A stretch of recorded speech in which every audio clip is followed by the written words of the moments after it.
Karimnagar parliament segment పరిధిలో కాంగ్రెస్ కు 4 ఎమ్మెల్యేలు. మానకొండూరు, చొప్పదండి ఎమ్మెల్యేలు సత్యనారాయణ, మేడిపల్లి సత్యం.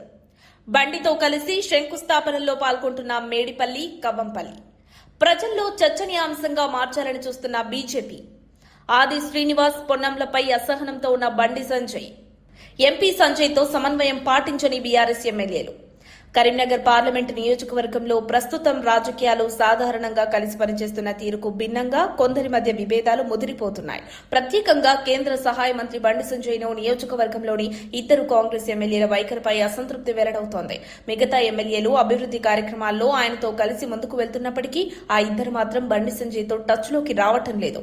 దీంతో ఎంపీగా ఉన్న బండి సంజయ్ అసహనానికి లోనవుతున్నట్టు ప్రచారం సాగుతోంది. కరీంనగర్ పార్లమెంటు సెగ్మెంట్లో మొత్తం 7 అసెంబ్లీ నియోజకవర్గాలుంటే 3 స్థానాల్లో బీఆర్ఎస్, మిగిలిన 4 చోట్ల కాంగ్రెస్ గెలిచింది. కాంగ్రెస్ తరపున మానకొండూరు, చొప్పదండి, హుస్నాబాద్, వేములవాడల నుంచి ఎమ్మెల్యేలు విజయం సాధించారు.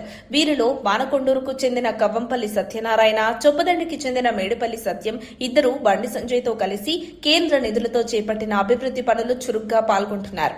ఇవే మంచి రాజకీయ సమన్వయానికి ఉదాహరణలుగా నిలుస్తున్నాయి. అయితే వేములవాడ ఎమ్మెల్యే ఆది శ్రీనివాస్ మరియు హుస్నాబాద్ ఎమ్మెల్యే మంత్రి పొన్నం ప్రభాకర్ మాత్రం పూర్తిగా భిన్నంగా వ్యవహరిస్తున్నారు. బండి సంజయ్ చేపడుతున్న అభివృద్ది కార్యక్రమాలకు సహకరించకపోవడమే కాదు, అవే పనులు జరగకుండా అడ్డుకుంటున్నారని సమాచారం. దీనివల్ల ఎంపీ బండి సంజయ్ అసంతృప్తిగా ఉన్నారని పార్టీ వర్గాలు చెబుతున్నాయి.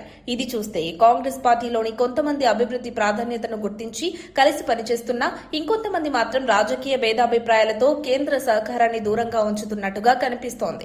బీజేపీ కూడా ఈ విభేదాలను ప్రజల్లోకి తీసుకువెళ్లే ప్రయత్నాల్లో ఉంది. ఒకే పార్టీకి చెందిన వారే 2 భిన్నంగా ఎందుకు వ్యవహరిస్తున్నారు అనే ప్రశ్నను జనాల్లో చర్చనీయాంశంగా చేయాలని చూస్తోంది. ఇకపోతే గతంలో బీఆర్ఎస్ హయాంలో కూడా బండి సంజయ్ కు అప్పటి ఎమ్మెల్యేలతో సమన్వయం పెద్దగా కనిపించలేదన్న వ్యాఖ్యలున్నాయి. కానీ ఇప్పుడు కాంగ్రెస్ ఎమ్మెల్యేలు 2 కలిసి పనిచేస్తుండడం కొత్తగా మారిన రాజకీయ వాతావరణానికి సంకేతమా? మిగతా 2 మాత్రం రాజకీయ విరోధాన్ని ముందుకు నడిపిస్తున్నారా అన్న దానిపై చర్చ కొనసాగుతోంది. ఇక ఈ అభివృద్ది అడ్డంకుల రాజకీయం ఎక్కడి వరకు వెళ్లబోతుందన్నది చూడాల్సిందే. కానీ ప్రజలు మాత్రం స్పష్టంగా అడుగుతున్నారు, వీరంతా ఎలా ఉన్నా మా అభివృద్ది పని ఎందుకు ఆగిపోతుంది అని. మరిన్ని అప్డేట్స్ కోసం మా కాయ్ టీవీని సబ్స్క్రైబ్ చేసుకోండి. మా వీడియో కనుక మీకు నచ్చినట్లయితే లైక్ చేయండి, షేర్ చేయండి. మీ విలువైన అభిప్రాయాలను కామెంట్ బాక్స్లో తెలియజేయండి.